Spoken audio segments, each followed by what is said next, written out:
मोठ्या महत्त्वाच्या बातमी महायुतीच्या गोटातून आहे। विधानसभेतील जागा वाटपावरून आता महायुतीच्या नेत्यांची रात्री वर्षावर बैठक पार पडली आहे आणि या बैठकीत विद्यमान आमदारांच्या जागा तसंच विवादित अशा जवळजवळ सगळ्याच जागांवर चर्चा झाल्याची माहिती आहे। विधानसभा निवडणुकीच्या प्रचार रणनीतीवर देखील यामध्ये चर्चा झाल्याचं कळतंय।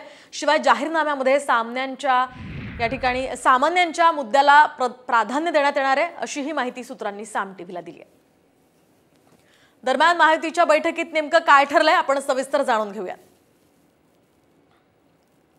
तर विदर्भ, मराठवाडा आणि पश्चिम महाराष्ट्र सर्वाधिक जागा निवडून आणण्यावर यामध्ये भर देण्यात आली आहे। पक्षातील अंतर्गत वाद मिटवण्याची त्याचबरोबर पक्षाच्या नेत्यांवर विशेष जबाबदारी देण्यात आली आहे। नाराज इच्छुक उमेदवारांची सुद्धा समजूत काढण्यावर या ठिकाणी एकमत झालंय। शिवाय विवादित जागा ज्या आहेत त्यांच्यावरील जातीय आणि राजकीय समीकरणावर देखील चर्चा झाली आहे। राजकीय आणि जातीय समीकरणांचा विचार करून उमेदवारी देणार असल्याचंही या बैठकीत ठरलंय। शिवाय प्रचार सभांच्या नियोजनावर सुद्धा या बैठकीत चर्चा झाली आहे। जाहीरनाम्यामध्ये सामान्यांच्या